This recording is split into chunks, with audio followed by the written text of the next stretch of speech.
Thank you very, very much. I see Dan Saunders over there, and I'm going to talk about your instrument in a little while, Dan, if you don't mind, in front of 300 people coming up soon. It's very, very nice to be here. First of all, it's nice to come to Detroit. For many of us that don't live on the West Coast, Detroit is nice. It's close, right? It's an hour flight for most of us to get here. So a lot of us that came from Chicago, Minneapolis, New York, DC, it's just a nice short little trip. So I think we should meet, I know we're in Pontiac, but I think we should meet near the Detroit airport more often. But the real reason that Minnesotans like Detroit is you have the only football team we can beat.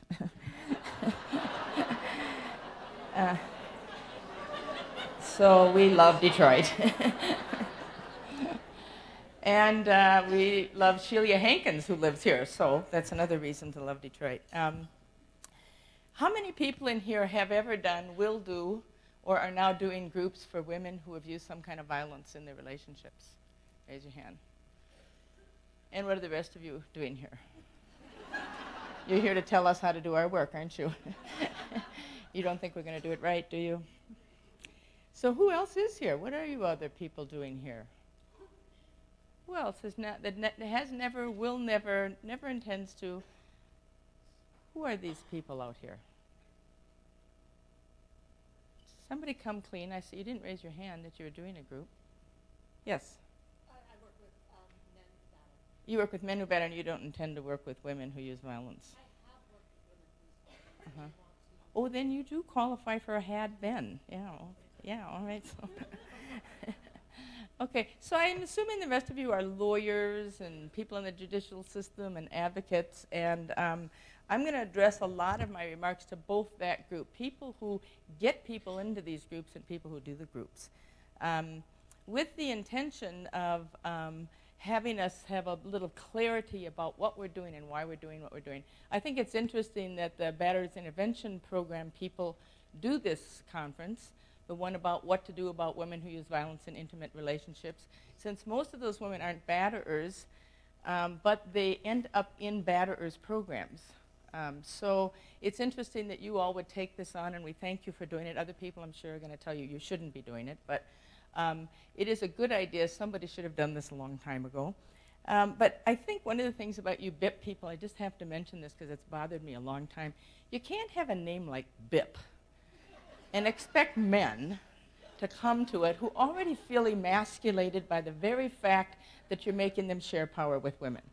And so you can't say, go to a BIP group and figure out what it means to be a real man. It's just not a very, you got to call it something like Musk, you know? And that would be, you know, men understanding that sexism kills. We don't have to tell them what it means. Or maybe men undoing sexist karma, things like that. But you kind of got to give it a little grittier name, you know, but BIP is just not going to work. I've always wanted you to change that name, so maybe this would give you a chance since you're doing more than BIPs now. I want to preface my remarks. I noticed that some people that are interested in this issue, like Mary Strauss and Richard Gellis and Linda Mills and Donald Dutton, I don't see any of them here, but they're very interested in this issue. And the fact that they're not here, I do want to put on tape before taping this, an unqualified statement by myself that I think women are very, very capable of being violent. I think women are capable of using violence that is oppressive, abusing power. If you look at our history, that women participated in the saddest, sickest ways in slavery.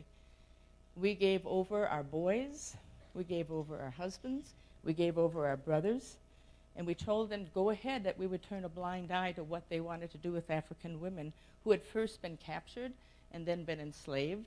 And then we let those men take advantage of those women, rape those women, use those women and the men, and we didn't do much about it. There's not much history that says that we stood up against it. And yes, we weren't as powerful as the men, but we had power that we didn't use. And we, in fact, escaped much of men's violence because we let some other woman take it for us. And so we're capable of violence. We were capable of violence in the 150 years of boarding schools in this country. when Native children were ripped away from their parents and put in schools and physically and sexually abused, not just by men, but by women and men. We did the abuse, we did the taking away of the culture, we did the what became a legacy of destroying one of the most beautiful sets of cultures on the planet, and we participated in that violence. And we did it in order to maintain our own privilege and our own power. Women are capable of abusing power. We've done it through the years, through the centuries, and we continue to do it in many ways. Women hold positions of power today in universities, chancellors, faculty, deans. And at the same time, they remain silent about the fact that you're more likely as a girl of 18 years old when you register for your first class to be raped at that university than you are to get a master's degree. And who's speaking out about it? Where are the faculty? Where are the deans? Where are the chancellors that run these schools that are women? And so we do participate in violence, we do participate in oppressive violence, and we do maintain our privilege when it benefits us. That's not who's in these groups. My problem is not that women are in groups about using violence, but the wrong women are in them. We have a new era of leadership coming in. Aren't we all happy after the election yesterday? The one thing I love about this conference, it's not sponsored by the Office on Violence Against Women, and I get to say whatever I want. And with the new era of new women coming to power, we would think that perhaps better things would happen for women now. But I always say if Sarah Palin is the answer, it must have been a pretty stupid question, you know.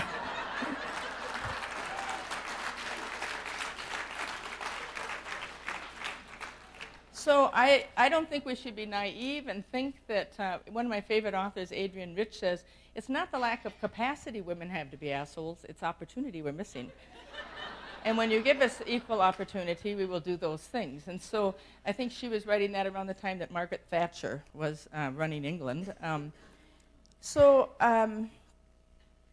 don't think we want to be naive about women's use of violence, but at the same time, we don't want to pretend that the women who are coming to our groups are creating the social problem that violence in our families has caused in this country.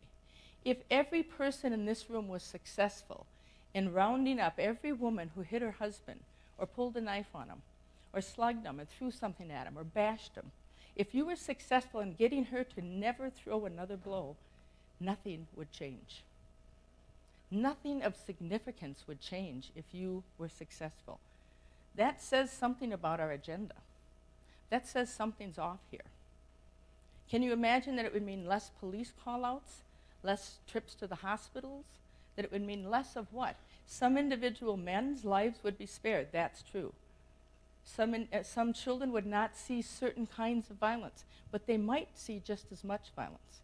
If we were totally successful in not getting one of these women to hit again, do you think it would lower the amount of violence in their families? It might, for some, actually raise it, because some women's violence actually works to contain their partner's violence. So we have to wonder, why have we organized around the issue of violence with women? I mean, it is what we're supposed to stop, but it's not really what is needed to be organized around. It's the wrong paradigm. It's the wrong organizing principle. I'm not saying that we should, you know, I could have to get a little drink of water here before. You see, right? Oh, I can see that. Is this a sign of nervousness? Thank you.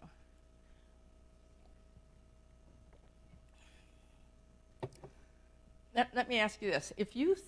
How many of you think that, what would change if not one woman in this state, in the state of Michigan, raped or beat a man in the next 10 years? Not one woman raped or beat a man in the next 10 years. What would change socially in terms of hospitals, schools? What do people think might change?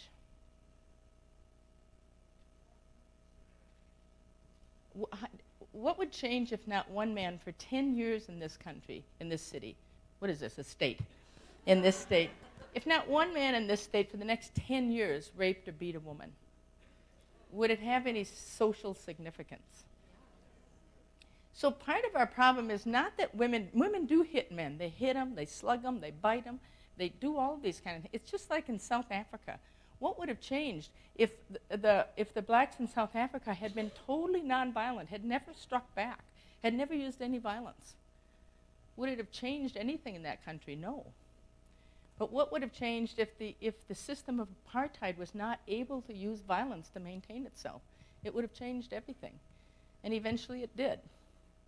But one of the things that we need to look at is, what is the social significance of what we're doing? And if we put a lot of time and a lot of energy and a lot of this into let's capture up, let's take these women and let's do something with them, and it's going to have no significance in the end to the social problems that plague our families and our neighborhoods and our schools and our hospitals and our police departments, then what is the political and what is the effort that we're putting forward? Why are we putting it forward? So I would suggest that not that we don't do anything with the women who are being arrested, except not arrest some of them, but I would not suggest that we don't do anything about women's use of violence, but we really think differently about how to approach it. I just find my... Basically, we have the wrong people in the groups. We have the wrong agenda when they're in our groups. And that we've organized around the issue of violence instead of around the issue of justice. Now, Desmond Tutu tells us, and Archbishop Tutu is the person that I think we should look to for leadership in this crazy, crazy world of ours and violent world of ours, but he was a person who suffered enormous, enormous amounts of violence in his personal life and in his political life. He lived in a country where his people were continually being killed, being violated. He lived in a country where his own family was oftentimes the objects of violence. He spent many, many, many years being harassed politically, being harassed and threatened, all of this kind of stuff. And when he ended up with the power to do something to those who did all of this to him and to his people, his solution was that they find out the truth. That justice, he said, demands that the truth be told. That's going to bring justice to this country. And secondly, that to whatever extent humanly possible, that we repair the harm that's been done. And thirdly, that we alter the social conditions that gave rise to the injustice permanently. Now, if we took that on as our task, with all of these women who are coming in, and we said, what we have to do is we have to seek the truth, and secondly, we have to repair the harm, and thirdly, we have to change the social conditions that created the injustice in the first place, then that would be a very different agenda, not only for our individual groups, but for us as a community who's funneling women into these groups and who's saying that it's a legitimate thing to do. So I want to suggest that we keep these three things in mind. So let's just start out with the police. Let's get really practical here. What could the police do that would have something to do with the truth? Any police officers here? Okay, then we can go ahead and talk about them. The first thing police can do is they can make something, the report that they write, have something to do with what actually happened. It would be like a revolutionary concept in policing. But if you get 50 police reports, and I would just suggest if you have the capacity to do this, in your community, get 50 police reports of women who have been arrested for intimate partner violence in your community, and read those reports. And ask yourself the question, if this was the person who was the eyes and the ears of the state at the scene, do we have any idea what the truth was? Some of these police reports, you can read them, and you're supposed to be able to convict a person beyond a reasonable doubt based on this evidence that's being collected. You can't read this report and tell beyond a reasonable doubt if anyone was home that night. In some of these reports, it's like a paragraph here and a paragraph there. So the first thing we have to do is to say to the police, you need to do an investigation that has something to do with what happened. You need to ask the right questions. You need to, there's a lot of very good police training going out there right now, and a lot of departments that have really taken this issue on. And they brought the rate of arresting women from 30 to 40% down to 5%. Now, when you start arresting at the rate of like 5 or 6%, you're arresting women who have done some kind of nasty things. And you're screening out many of those people who were acting in self-defense, and you're screening out many people who are using really what I think of as mosquito violence against major violence against them.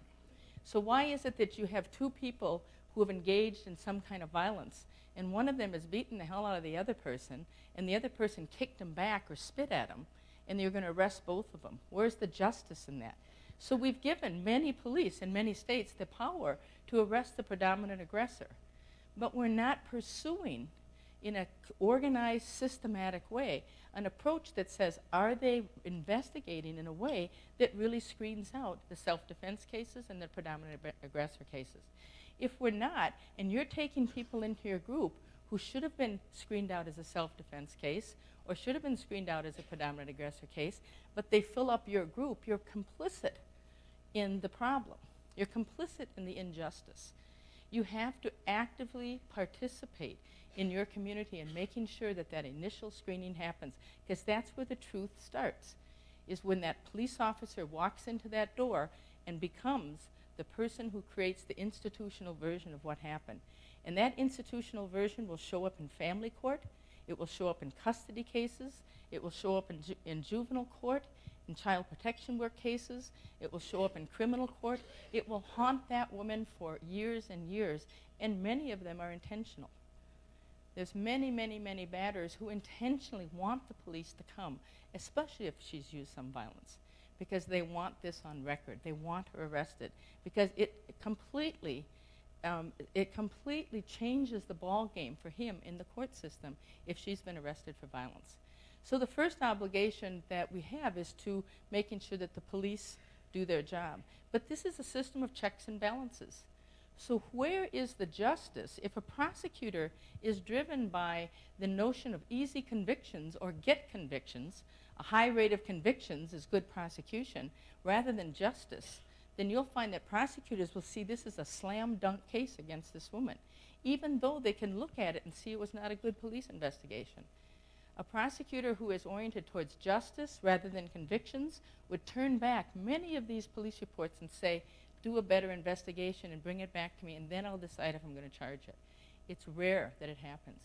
It's rare that a case that's chargeable gets sent back when a prosecutor knows that they can probably get a conviction. They won't send it back and say, I'm not so sure that this was not self-defense. And there's reasons for that. One of the reasons is prosecutors don't like to tick off police. They have a working relationship, and they don't like kicking things back and saying to the police, this isn't good enough. And that has to be created by the community. The community has to create the pressure on the police that says that when the prosecutor kicks that back, that's not a prosecutor not doing their job, that's a prosecutor doing what we are asking them to do. And so the second line of defense, the second line of seeking truth, is with those prosecutors. And they should not be charging cases that, number one, don't rise to the evidentiary level, that really, I mean, you can look at it and say, I've got probable cause to charge this. But if I also have a gut instinct that this might have been self-defense and enough questions weren't asked, then that has to be sent back. So the next thing that the prosecutor has to do is, once they have decided that they have something that's a chargeable case, is they have to decide, well, what am I going to charge it? Why am I going to charge this case this way and another case another way? So we have to start thinking on a level on all of our work about what are we going to do about the fact that domestic violence is a term for a huge grouping of behavior that doesn't look alike at all. Okay, so domestic violence is somebody pushing somebody is domestic violence. Somebody beating somebody up really bad is domestic violence. Somebody, I have a friend who, we were at a meeting one day, and this woman who was working at a shelter, her partner had reported that she hit him. And so it became a really, really big thing in the shelter about what to do with her because she had committed this act of domestic violence. And they asked her, did you hit him? And she said, yes. And they said, well, why did you hit him? She said she was walking down her steps, and he was standing at the bottom of the steps, and she had a huge zit right here. And it was not looking good. And he laughed at her, and he says, nice, nice zit, Michelle.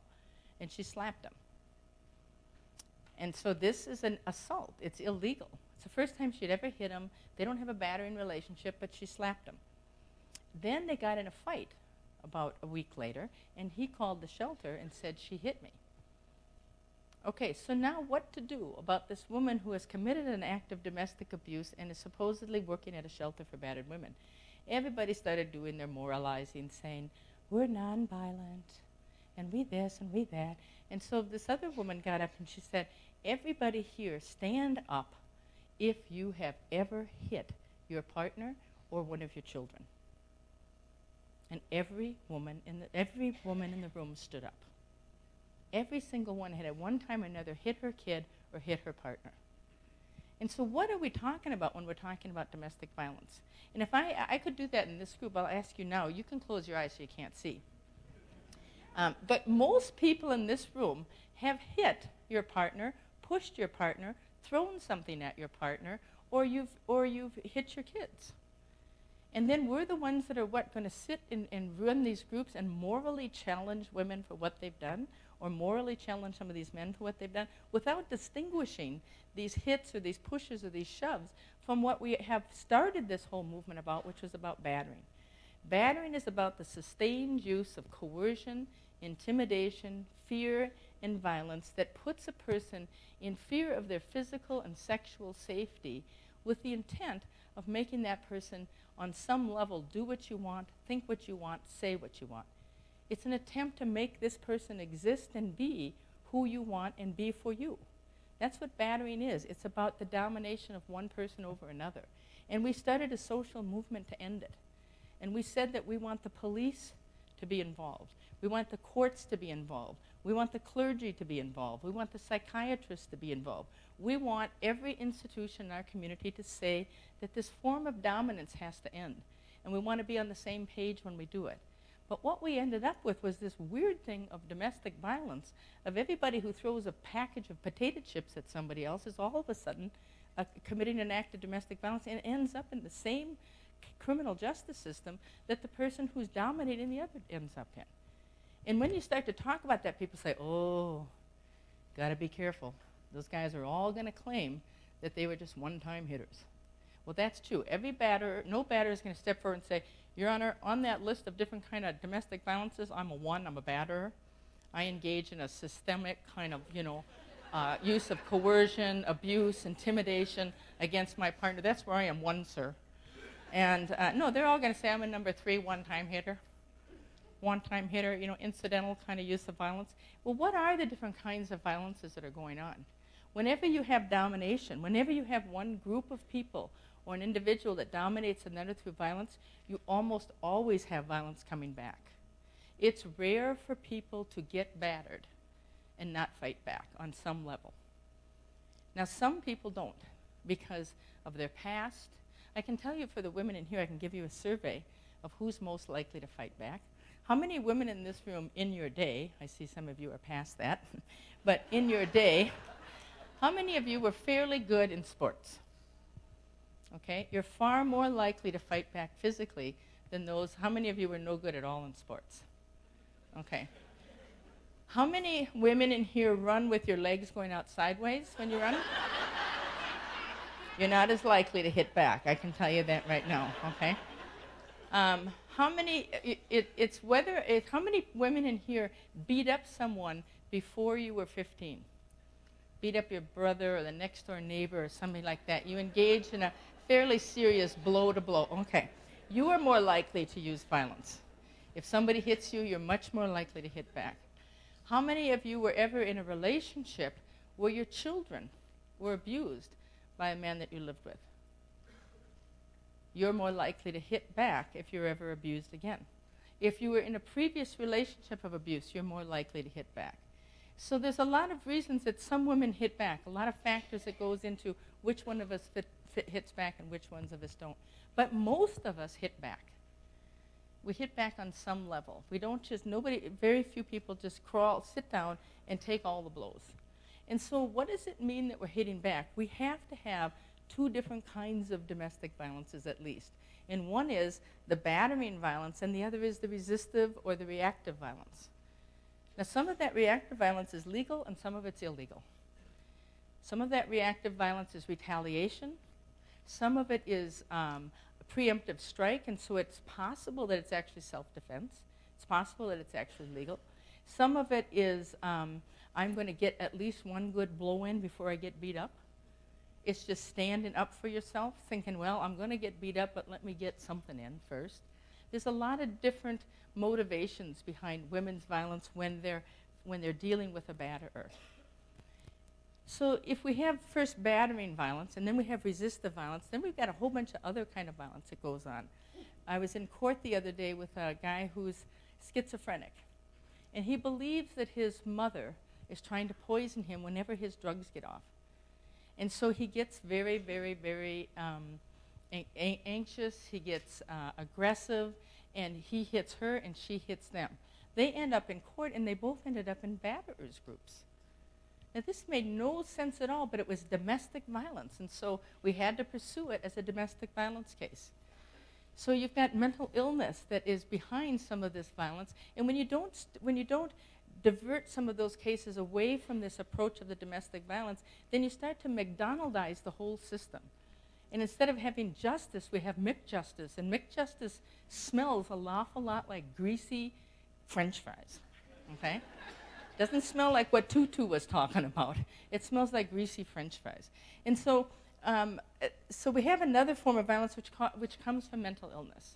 We have violence, and this is another sin to say, but some violence comes from drug and alcohol abuse where there is actually not a battering relationship. There are people who have, there aren't a whole lot of people who have equal relationships in our society. It's just not built that way. Even between women, I mean, I hang out with a lot of girl things, and even those aren't very equal. Someone's got more money, someone's got more power, someone's got more this. And so relationships between people often aren't equal.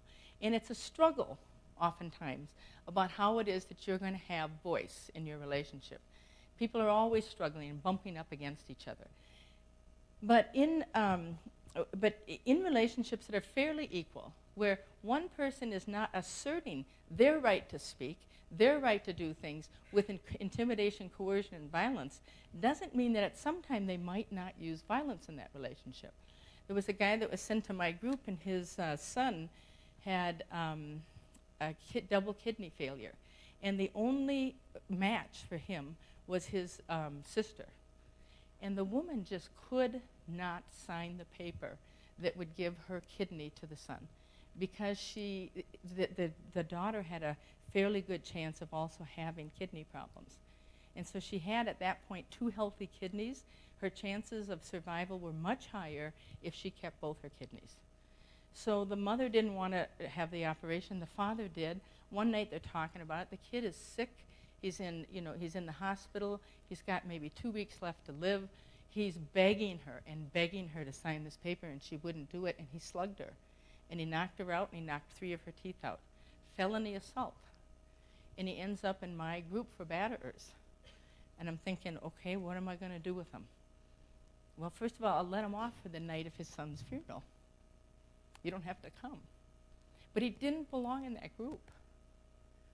And so what we're doing when we just do this domestic violence thing is that we're not getting to what we actually started this social movement out to do. And we're afraid to go down this path of discerning who's doing what to who, because we don't trust anybody to do it right. And we're right to not trust it, because most of what comes to the criminal justice system is battering. More than 90% of the cases that are coming into the criminal justice system are battering, and as soon as you introduce these levels, it's going to be every defense attorney up there saying, this was a one-time incident, this is not a history of abuse, this is a this, and we want a lesser. We want either the person to get off, we don't want them charged, we don't want this. So nobody wants to backslide back into the days when everything got kicked out of the system. But at the same time, we're doing an injustice to an awful lot of people by the way that we're going about this. And we're losing the notion of what gender violence is all about. There is a thing in this country called racism, called sexism. There's violence against people who are gays and lesbians because of who they are. And that violence, you can't just lump it all together and call it something else. So when you it's like, we've had all these fights and fights and fights for years about what to do in men's groups. How many of you have been in these fights? What are we supposed to be doing in men's groups? And the very first fights was it all started out with these anger management groups. Everybody was sending men off to, first they sent them all off to chemical dependency. Sober up and then you'll quit battering. Then we kind of said, no, it's more than just the drinking. It's battering. So we sent them to anger management groups because we said that these guys were angry. Well, almost everyone was. So that was good. Let's send them to anger management groups. And they go off to these anger management groups. Now, this is kind of weird. If you're a girl, this is weird. Where you're sitting there watching these 10, 15 men who have all beaten up women. And the one thing that you know about them is that they've all beaten up women. And they're going, breathe in, breathe out. Okay, breathe in, breathe out. We're going to do stress reduction. I mean, what about the women over here? Where's their stress reduction from living with these guys, right? So we started to do this anger management stuff, and people get kind of mad. And I always imagined Martin Luther King organizing groups of little white racists and having them go to anger management groups, you know. Breathe in, breathe out. What did you think when you saw that black man with a white man's job? Breathe in, breathe out. You saw him with a white woman? Breathe way in. Now way out, okay? And so I don't think Martin Luther King would do the breathing exercise thing. I think he'd kind of ask him why he thought that job belonged to a white man. He'd ask him the questions about the essence of racism. And so when we started doing men's groups, and it had nothing to do with the hostility that all of this violence represents towards women. I mean, what are women being called when they're being hit? They're not being called hun. They're not being called my darling. They're not being called by their names. They're being called whores, bitches, sluts. That's what they're being called. And so that violence had something to do with women hating, with hostility towards women. Just like the violence of white people has to do with hostility and hatred. It isn't about stress. And yet poor white people who do a lot of this stuff are stressed out and they're angry. But putting them in a stress anger group is not going to deal with their racism. And so when we start collecting women who are fighting back and putting them in imagining that we're doing the same thing, you have to go to 27 weeks because he had to go to 27 weeks. Is there justice in this? No. Is there anything that even seems logical in it? No, unless you believe Murray Strauss and Richard Gellis and all these people who want us to think that this is not about gender. It's all about gender. And fighting back is about gender. Fighting back is about the ways that women resist. And most of the ways women resist is nonviolent, but they resist violently too. And so yes, we need to deal with women's violence, but the best way, if you were to collect up 100 women, or this whole room was all women who were being battered, who were using violence back, the best way to stop their use of violence is to stop them from getting beaten. When you stop them from getting beaten, they won't do it anymore.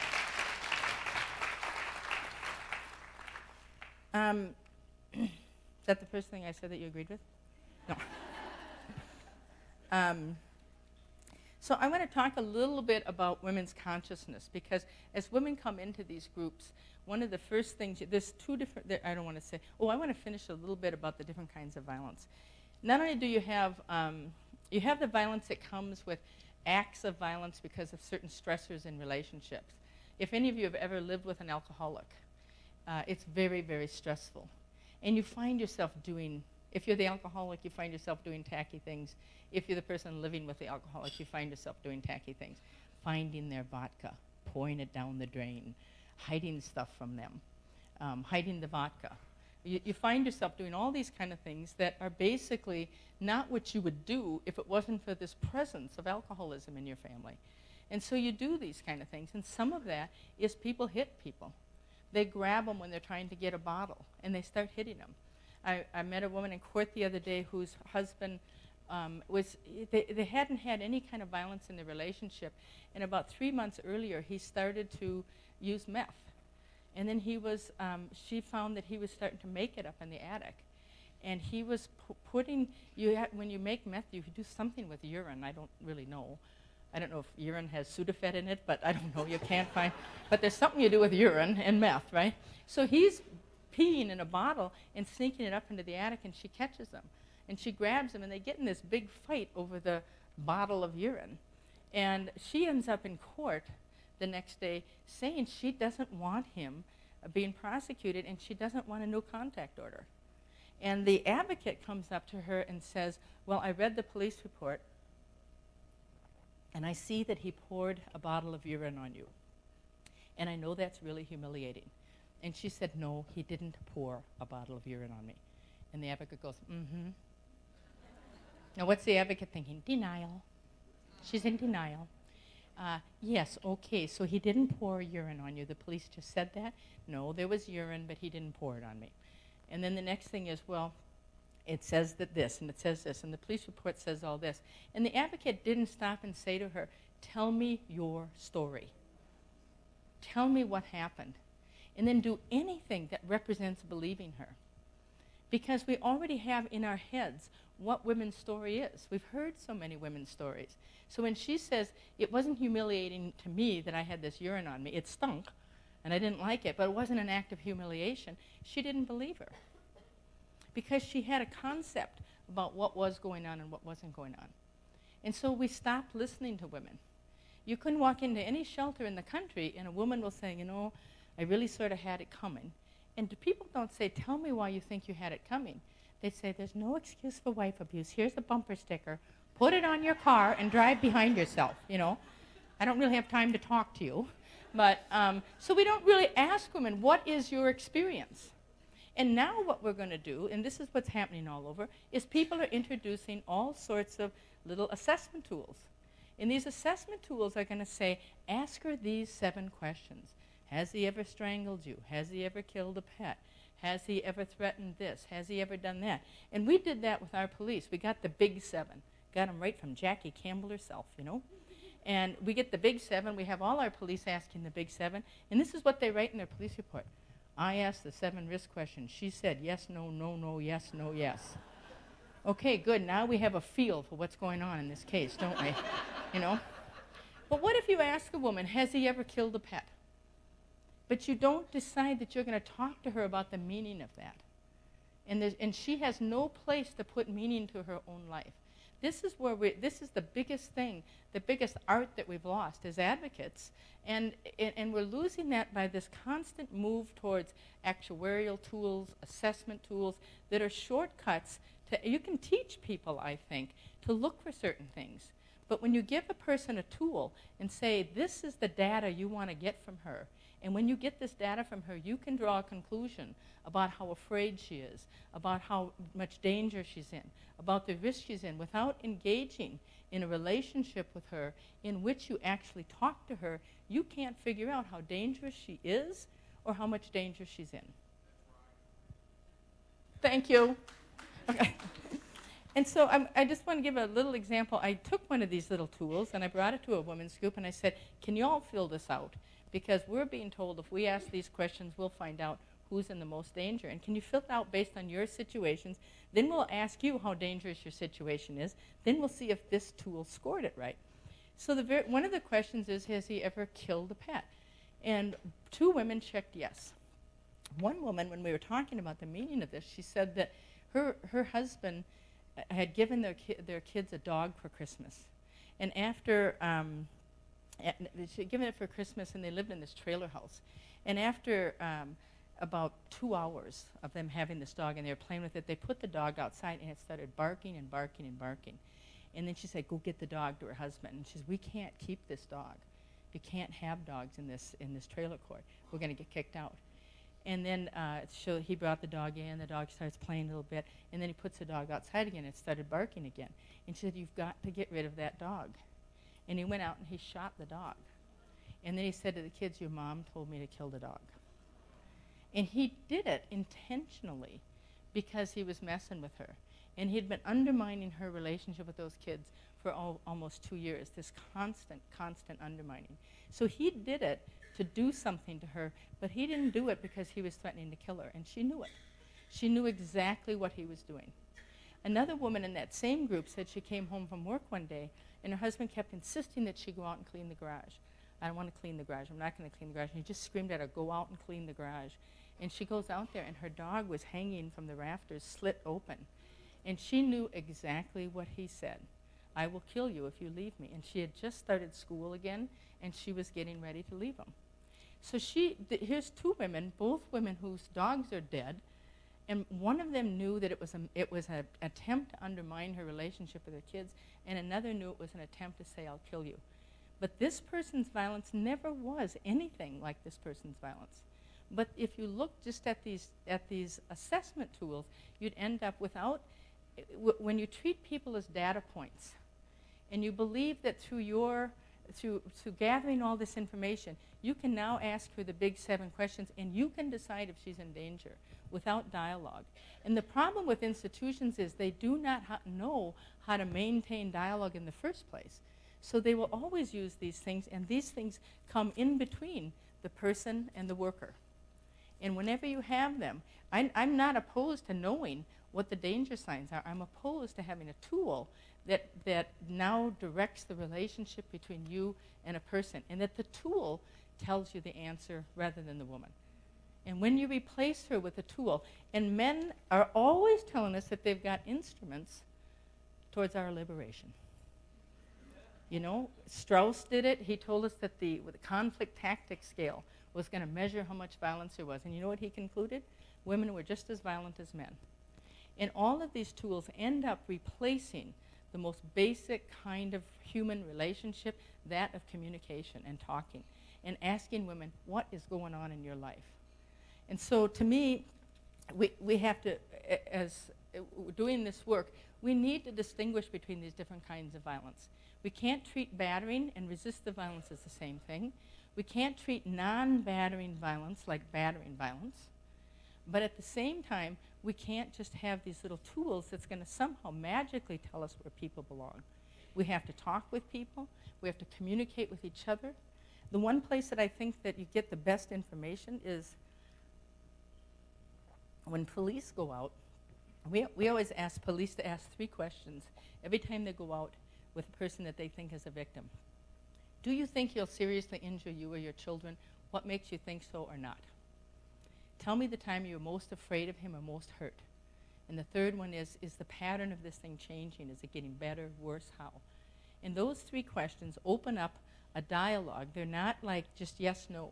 It's where she has to actually explain something to you, and then you have some follow-up questions. And when they record those answers, you get a sense of how much violence is there. And it's the one time women will tell. They will tell that police officer that night more in those 3 questions than they will any of you 2 weeks later or 2 months later when they end up in your group.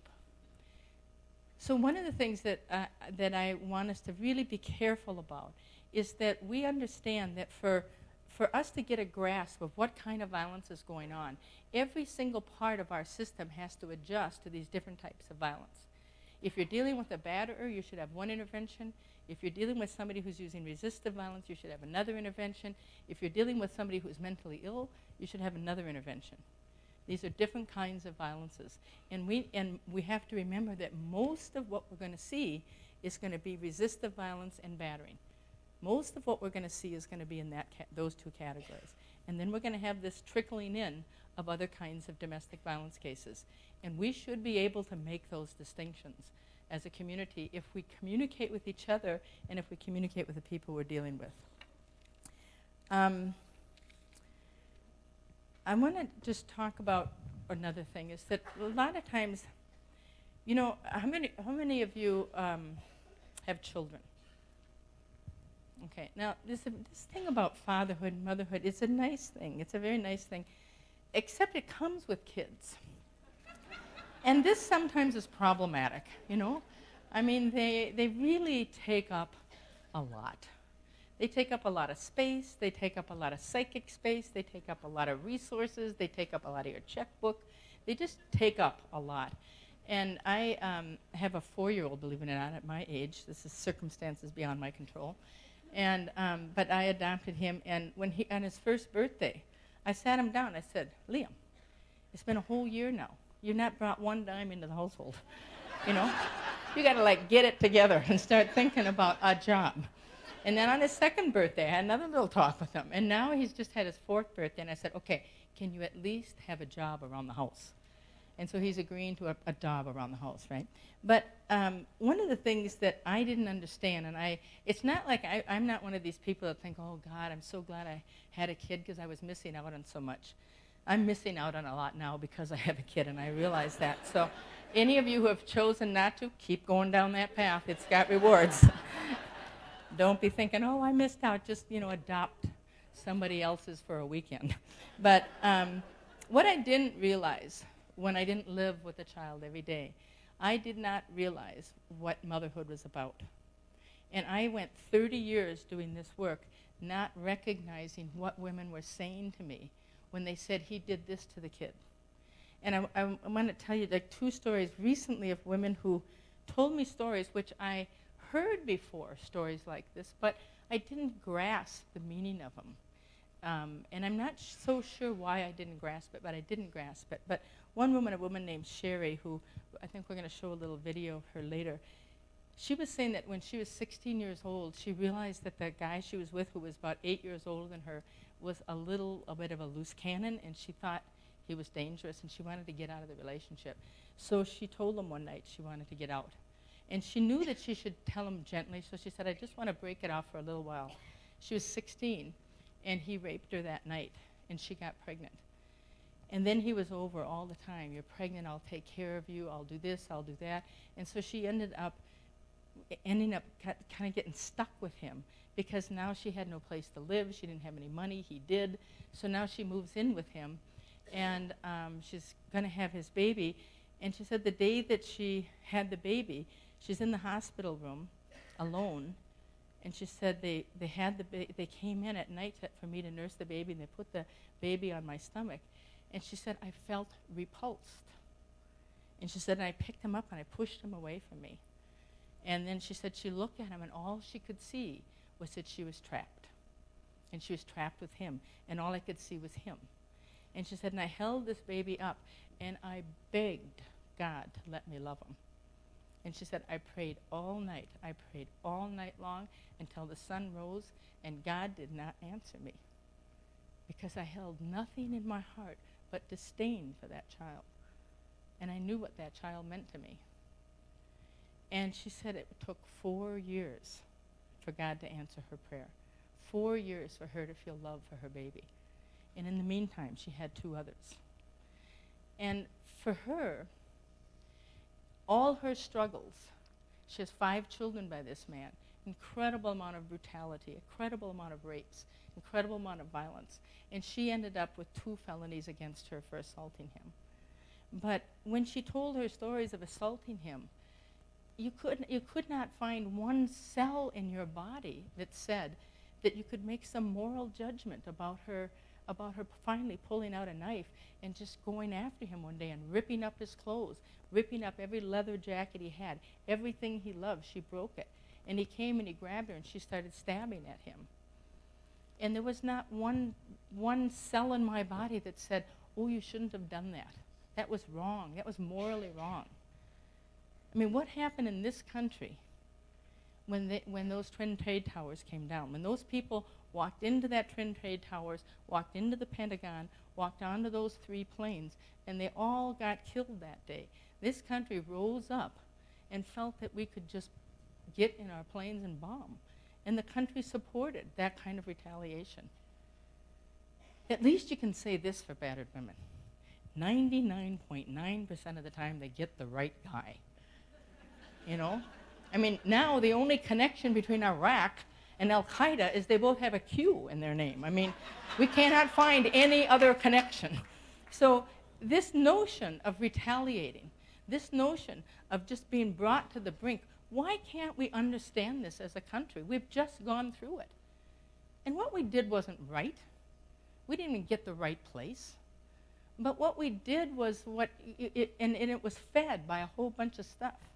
So when the women come in and they're being beaten and they're being raped and their children are being abused, how is it that we're going to sit down? What is the moral challenge that we're going to make to them? What are we going to say? And so what we want to say is not to challenge their violence, but to challenge what it is that they need for justice, and to sit down with them and say, what do you need? And to be their advocates, not only their therapists. The best therapist is a therapist who knows how to do advocacy. And a therapist who doesn't understand the court system, who doesn't understand the implications of what you write down to her future. Everything you write down should be written down with it in mind that he is going to use it against her in court. And so every single thing that you write down, you should think, am I colluding with the abuser, or am I seeking justice? And it doesn't mean that we don't try on some level to help her come to nonviolence in her life, but the way she's going to come to it is to get herself free of violence against her. Then her violence will end. But to sit and challenge her about, let's look at a little film and see how you could have done something differently here. Another woman in the same group told the story of coming down one day and telling her husband she was going to leave him. And he brings the 3 kids downstairs and he lines them up on the couch. And he says to them, your mom is sleeping with another man. And these little boys, they're 3, 5, and 7, and they look over at her. She wants me to leave. She wants us to get divorced. She wants you to live with her and this other man. She doesn't want me here anymore. And she said that I stood there stunned, not knowing what to say as he did this. I just looked at him. And then he brought the kids into the other room, and they went into the kitchen, and he's holding on to the kids, and the kids are clinging on to him, and they're crying and crying, Daddy, don't leave us, don't leave us, don't leave us.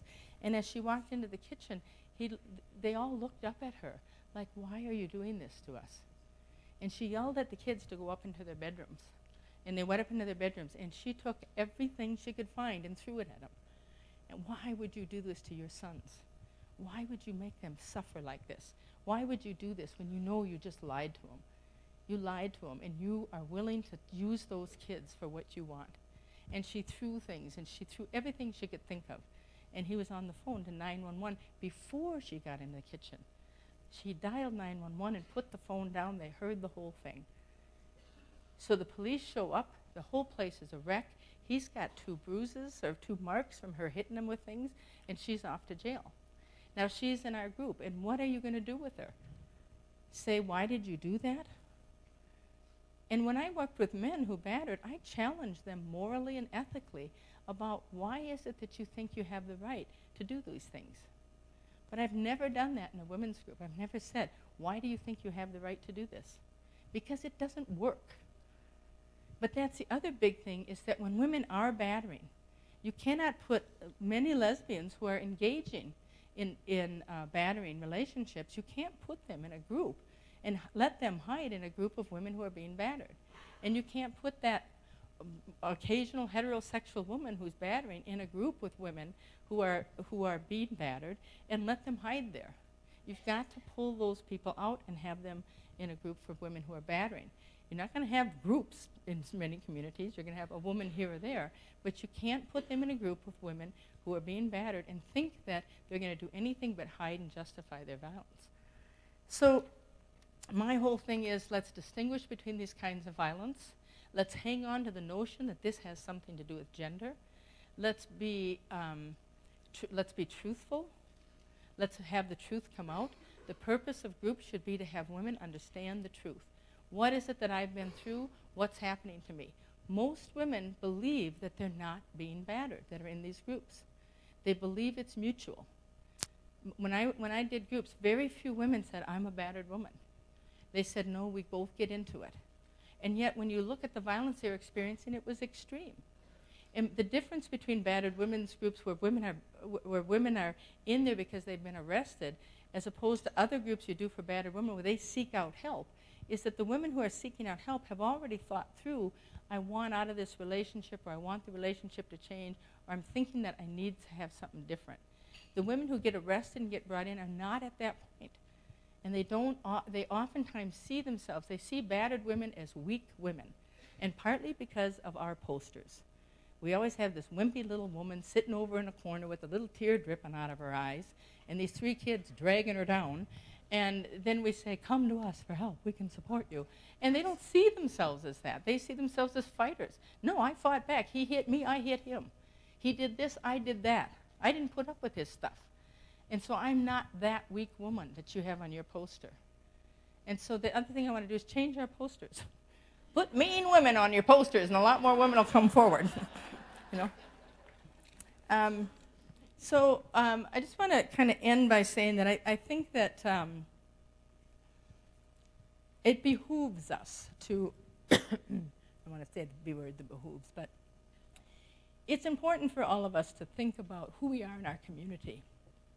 I don't know why I'm having such breathing problems today. Is it air conditioning?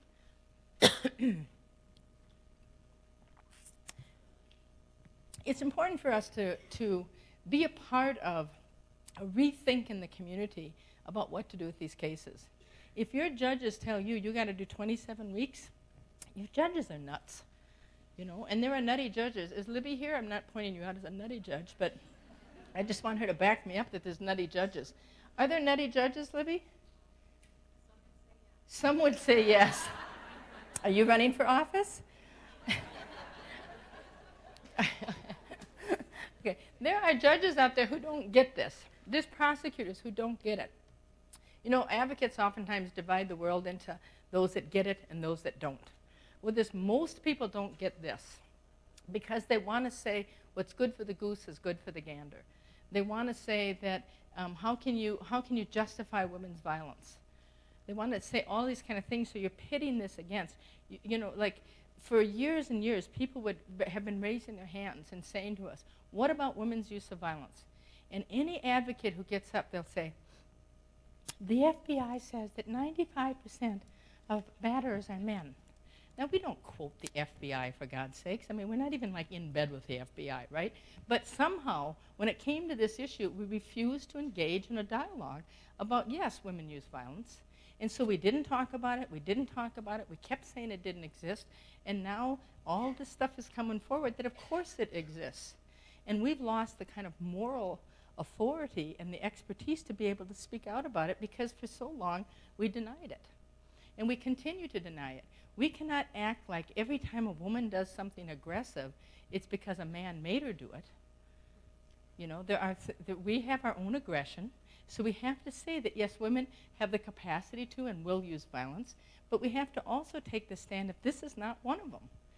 And we have to understand that there should be different crimes for example, do you think it's fair that if you are being stalked and you are being threatened and somebody is breathing in your phone day after day after day, threatening you, making you feel like you're going to die, making you feel like you're going to be raped, making you afraid, and this goes on day after day after day after day, and one day you take a gun and you think, if this person ever shows up, I'm going to shoot him, and they show up and you shoot them. Do you think that the same laws should apply to a person who's being stalked when they shoot as a person who's not been stalked when they shoot? Do you think the same laws should apply for a woman who's been beaten for 15 years by a man, and the day that she kills him, she is not facing imminent harm? So it's not a clear-cut case of self-defense. Should she go to prison for the same length of time that someone who has repeatedly beaten and raped a person who kills? Why is it that we're equating these things at all? And why don't we have laws that say they're two different things? And why don't we have laws that say that there's two different ways of charging it? There's two different ways of sentencing it. There's two different ways of thinking of these kinds of crimes. I don't think that we can have a society that says, women, you get to shoot them. But I don't think we have a society that says you're going to put a woman away for 25 years or put her into a gas chamber or some kind of death chamber because she did what most of us would do if we were in her circumstances. And she did what we did as a country. We can't lay at her doorstep what we aren't willing to lay at our own doorstep. And so let's rationally sit down, and we need to have prosecution there, defense attorneys there, advocates there. I want to say a few words about, am I supposed to stop at 10? I hope not. I want to say a couple things about advocates before, and somehow advocacy has slipped into this idea. For those of you who are younger, how many of you are under 35? Okay, for you all, I would say this. There used to be this bra called the maiden form bra. And the maiden form bra, it's supported and it's separated, okay? Support and separate, that was the maiden form thing. And I want to say that I always have this image of a poster that we should have up. And on one side is a maiden-form bra. It supports and separates. And on another is an advocate. And I want to say that an advocate is not a bra. An advocate doesn't just sit and support and help separate. An advocate speaks. An advocate acts. An advocate does something. And advocacy has devolved into a sad state of affairs these days because we sit in courtrooms and we do not speak out. We sit and watch a woman get charged and we don't say a word. Some of us even have policies that because she's the offender and not the victim, she's not on our caseload. She's not one of our clients. And if she's not one of our clients, then we don't speak out for her. So advocacy is about speaking on behalf of, speaking with, defending, saying something about the truth. And so we have to revitalize advocacy around this issue. People have been not only timid about it, but they've literally withdrawn from participating in active ways of getting women help. So for example, we met with our defense bar in Duluth once, and basically we said, okay, we want to meet with all the defense attorneys. We had the lead defense guy, what are they called? He's the head of all the defense attorneys. He called a meeting. We're sitting in the room, and we were trying to be real nice. You know how when you're telling somebody they don't do their job, you have to be real nice and say, we really appreciate you coming, and we hope you like the roast beef. And we had a few things we wanted to say. And this guy, Fred Friedman, he's kind of a rough, tough kind of guy. He says, look, we ain't got a lot of time. You got shit to say it. And we said, oh, okay.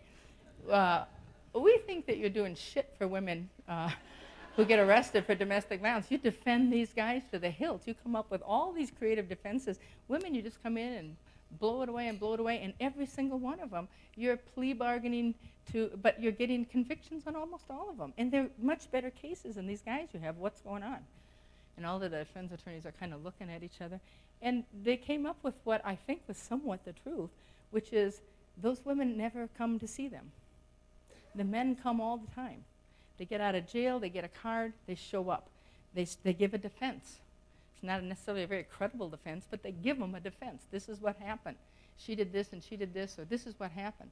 The women never even show up at their doorstep. And the advocates never get them there. And they said, you get the women in here, you tell us what happened, and we'll defend her. But if we show up at court, we give her a card, she never gets a hold of us, we don't go calling her.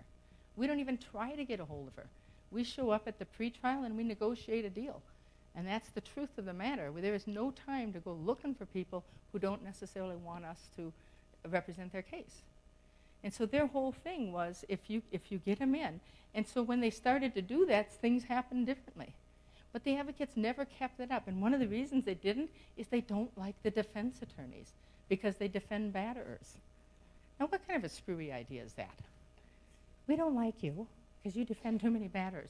Advocates have to go where women need them. And that means that they have to engage with defense attorneys, even if 2 weeks ago he defended to the hilt some guy that beat the hell out of a woman. That's your defense, that's her attorney. And that's who you need to be there with. And so advocates need to actively pursue these cases. They need to stand up to and about these cases, which means they have to understand the law. I can guarantee you, if you interview 100 advocates about what is the law about self-defense, that I would say fewer than half would understand what self-defense is. That fewer than half would understand what predominant aggressor means when police are supposed to arrest the predominant aggressor. Fewer than half would understand what evidence you can and cannot put into court. And if we don't understand the very system that we're advocating in, we cannot be effective. We don't have to be lawyers, but we have to be knowledgeable. And we have to be knowledgeable about this system. And so two things for advocates. One is use your mouth. Be there, say something, do something, and have the support of your agency to get up and talk. But if you're in court, which you can see advocates doing now, writing down what happened and then helping women recover from what happened. That's what advocacy has been reduced to in many, many cities. We go there, we record what happened, then we explain to her what happened to her. and then we help her emotionally deal with it. That is what a bra does. Okay, and that is not who we are. So I would suggest that every one of you try to get your organization to meet with your police department and your ally in the prosecutor's office and pull 50 police reports of women who have been arrested in the last 2 years or 3 years in your community, and read those police reports and start there with your advocacy. Is this good policing? And you will find that it isn't. I guarantee you. There isn't going to be anywhere that hasn't already done this and fixed it where those police reports are going to be adequate descriptions where the police screened out for self-defense and where they look for predominant aggressor. And right there, you will eliminate 50% of the women who are being brought into the, if you can fix that. And then the next thing you fix is the charging thing. There's going to be a workshop that Mary Asmus will be doing on how prosecutors can set up a charging and sentencing and prosecution program that distinguishes between battering and resistive violence. And I would suggest that any of you who are inclined at all to do that kind of systems advocacy, go to that workshop. But advocates need to they need to deal with the system before the case, not only after. And now we're not dealing with the before. How many of you are advocates in this room? And how many of you have ever read a whole bunch of police reports?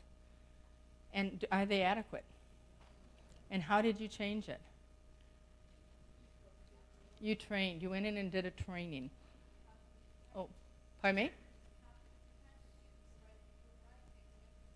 Okay, talk to a detective, get them to do it right, one at a time. And what we have to do, and I'm just saying that, I'm not saying you don't do any of this, but I'm saying that we have to make sure that every police report, that there's a standard to writing these, and that our police departments follow that standard, and that the prosecutors back up that standard, and that ultimately the defense attorneys bring those cops on the stand and they challenge them, because that's when cops start writing better reports, when they get put on the stand. So just advocate, that's what I'm saying. Use your mouth, be there, be active, change the system. Because when you keep seeing women getting arrested, it's because you've got poor screening on the front end. And it's because you've got a prosecutor who's going for convictions and not justice. And so that's the two things you can change. So I want to just end by asking if people, some people might have a few things you want to say or questions you might want to ask.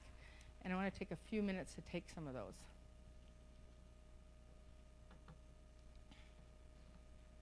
Yeah.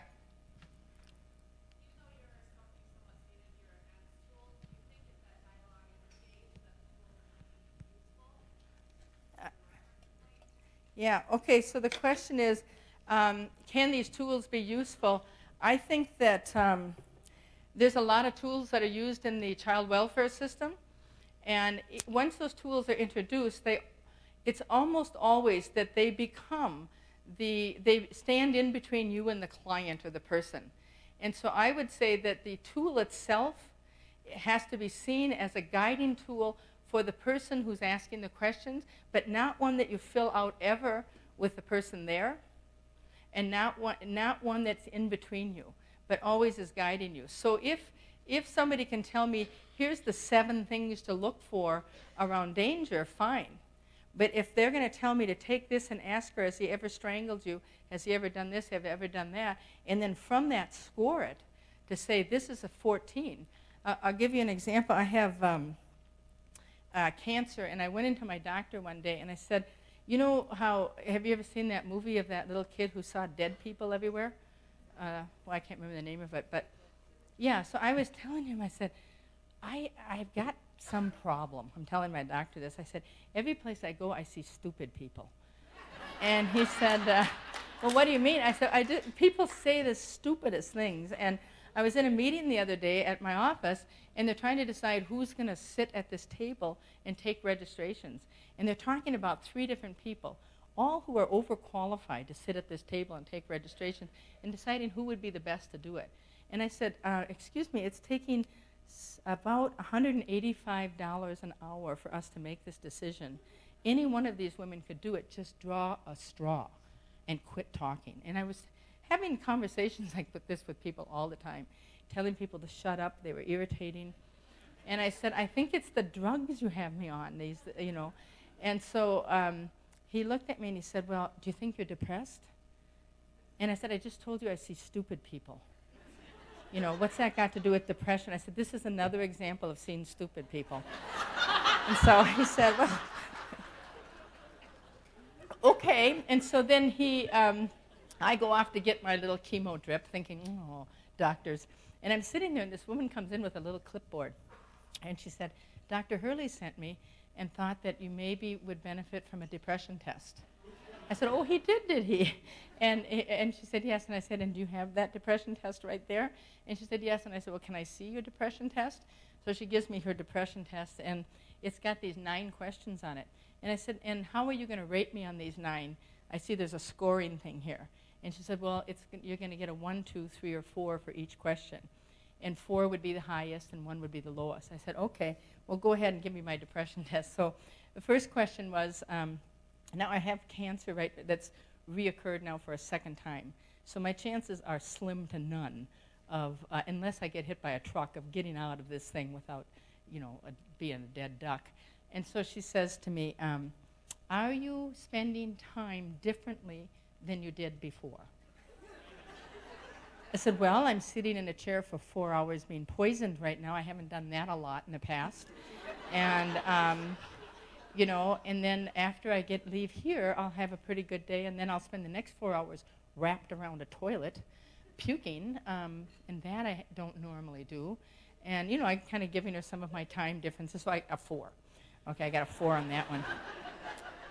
Are you thinking of death more frequently? I said, well, I wake up every night at 3 o'clock on the dot. I wake up at 3 o'clock and I'm wide awake, and I think that's what I'm thinking about when I wake up at 3.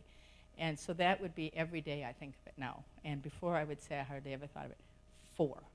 So I said, how many points do I have to get to be clinically depressed? She said, 15. I said, oh, I'm getting close. I'm halfway there.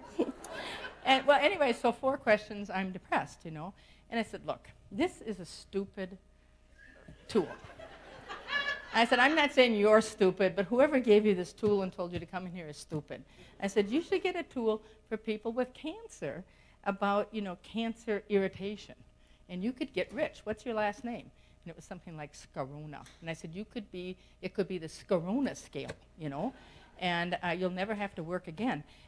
But these scales, you see what I'm saying about this is that there's the lived experience, and then there's this research experience, and you bring these together, and I don't want to completely discount the work of all this research, but I want to really, really say that it is dangerous in the way that it shapes relationships.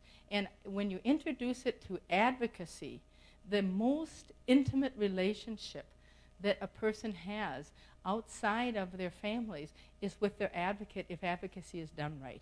This is the first person I get to talk to who's looking at me and is not thinking I'm nuts, is not thinking I'm crazy, believes that, maybe not, I don't believe everything a woman tells me, but I essentially believe that she's distraught and something bad's happening to her. So I believe her, even though I don't believe necessarily every word that comes out of her mouth. But it's an intimate relationship, and it's a relationship of trust, and it should be a relationship on some level of love and compassion. And when you put that tool in between the two of you, that relationship disappears. And a lot of people disagree with me about this. A lot of people disagree, but I can guarantee you that 5 years after you introduce that tool, the relationship of advocates to people who use that will deteriorate. They will know less about the women they're working with and not more. And advocates who don't already know that these are dangerous signs need to be trained better. They don't need a tool that's going to tell them, ask this and this and this and this and this. And not only that, you cannot capture all of the screwy ways that people intimidate and put people in fear and put people in danger. And so you miss things, and you miss the significance of them. Women always have to ultimately give meaning to what's going on. So I would say, do I like those tools? No. I do not believe they're going to help us. I believe they're going to hinder us. Do I like the research that tells us what things that we should be understanding and knowing? Yes. And there's a difference between the tool. It's when they try to produce it into a quantifiable tool that speaks not to our lives and disrupts the relationship of advocacy, that it's a problem. Any other? Hi.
Okay, thank you, thank you. And that's important to know, too, that these institutions are in women's lives every day. One of the big criticisms of the battered women's movement is this notion that we've been over-reliant on the criminal justice system. But it's not like we sought out the criminal justice system and said, oh, help us fix this. Women call police all the time and then get caught up into a system that's very harmful to them. And so, it's one time this woman, her name is Susan Schechter, and she died a few years ago, and she was a very, very big thinker in the whole battered women's movement, and she had kind of gone on to this whole thing about child protection and child protection not understanding the harm that violence does to children. And she said to me at a meeting one day, because I was one of these big promoters back in the early 80s of arrest, pro-arrest, not necessarily mandatory, but you got to arrest and you got to bring people into the criminal justice system. And she's at a meeting with me one day, and she said, don't you feel guilty when you see all these women getting arrested now because you pushed all this arrest stuff? And I said, yeah, it's not what I was thinking was going to happen. And then 2 years later, she was doing this stuff with CPS, and next thing they knew, they decided that witnessing child abuse is a form of neglect, and if a woman doesn't get away, it overnight changed the relationship between social workers and battered women from I'm here to help you as a client to I'm here to police you as a neglectful mother because you can't get away from your batterer. So when we dabble around in these institutions, we have to recognize they're already in women's lives. Just get divorced someday and have a fight about where the kids are going to go, and you'll see the state decides, not you. The state is in our lives, and they become in our lives very forcefully at different times. So we can't sidestep these institutions, but we have to be smart when we engage with them. And when we engaged with them around the domestic violence thing and didn't distinguish between what we meant by domestic violence, we made huge tactical errors. And it's led to all of this kind of arresting of women who are using self-defense and who are using defensive violence. Now, I'm not saying that some women don't end up needing to get arrested, but they don't need to be prosecuted, et cetera, et cetera, et cetera. And that's another thing is that we have to kind of deal with. OVW has rules about not diverting cases. But does that mean not diverting cases of battered women who fought back? Probably that's not what OVW wanted either. So all of us have to step back and re-examine what it is that we put together, thinking that we were dealing with battering and instead applying it to all acts of domestic abuse. Oh, she's got a mic, sorry. I got it, sorry. Is it on? Yeah. Okay. Thanks, sorry. Hi, I'm Kathy Hagenian with the Michigan Coalition Against Domestic and Sexual Violence. And Ellen, we have a lot of our programs in Michigan who are advocating for survivors who have been charged, and to some degree at their peril, because they are getting huge amounts of backlash from their prosecutors who now won't sit at coordinating councils perhaps with them, or judges who won't sign off on their stop agreements, community members, board members who don't want to let the organization continue taking that stand. Now that's not, we see that, we get those crisis calls, if you will, to the coalition, on a yearly basis. We have other programs who are being able to make that stand and not being, backlash punished, but I'm wondering, we have worked really hard in Michigan to do a lot of the things that were promoted through coordinating councils and have seen some successes, but now we are seeing, just kind of as a add-on to the points you were just making. So what kind of guidance might you have both for our advocacy organizations in continuing to stand up and do what we know we need to do, but also to communities and to coordinating councils, knowing that the people, for the most part in this room, are the folks who are sitting on coordinating councils wanting to let advocacy programs do that full gamut of advocacy. But that backlash part is really hard right now because it's threatening how far we've come, but it's also threatening directly the resources that we've worked so hard to gain for survivors to continue to do our work. Okay, so I would say, making a very short answer, that what you need help in is, one, for you to do it skillfully. And sometimes we're not as skillful as we should be in confronting this stuff and how we talk about it. 75% of the resistance is that the purpose of institutions is to maintain the status quo. And so when you push up against an institution and it pushes back, you know you hit something that it wants to hold on to and you want to change. So the resistance means that you're onto the right thing, but you can probably be more skillful in how you do it, but it's not always a matter of not skillfully done. It's a matter of the powers that be do not want this to be about gender. And there's a huge pushback when you make it about gender and when you say that people have the right to fight back. And if they fight back illegally, then that should be dealt with as an illegal act very differently than an act of abuse of power. And so we're trying to make this distinction. We need to give them practical ways to do it. And I think that if you go to this thing about that Crossroads program, it really did bring police who were very mad about it and prosecutors who didn't like it together to get them on the same wavelength. And I would suggest going to that, but I don't want to say that it's only because you're not skillfully approaching it, because people resist this kind of change. I mean, we're in a massive resistance in this country now to change. And so, you know, it's very, very difficult for people to accept the fundamental kind of basis in this country of what race and class and gender kind of privilege has meant on the ground for people's lives. And when you push back at it, you get a lot of resistance. And you're also pushing back in this usually around race and gender, because you really find that African American women, Latinos get the raw end of the deal when it comes to some of this stuff, because police will say, she wasn't afraid. This black one wasn't afraid because she was mad. When's the last time you went on a call and you cried when you were afraid? But they want her to cry, and they want her to be like this and like that. And when she's not like that, then she's going to get a worse end of the deal. And so you'll find that in CPS, in the criminal justice system, that African American women particularly get a harder end of the deal because people do not see that some of their reactions are around fear. And they don't legitimize the abuse against them because of their own racist kind of notions of how it is that you respond to fear. So you've got these double, triple, quadruple layers that people have to deal with. Take a couple more and then one more. Hold on, one more, please. Hello, Ellen. My name is Frank Manners from Richmond, Virginia. I work with men and women.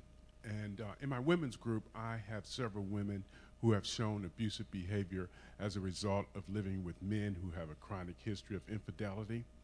Would you consider those women as showing defensive violence?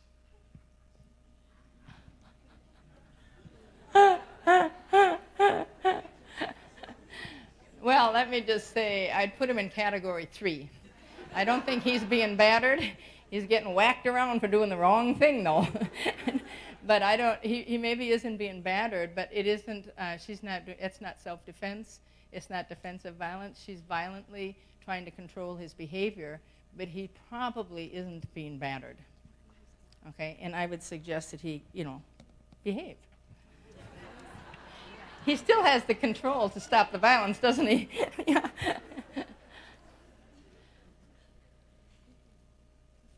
You have time for one more question. One more question.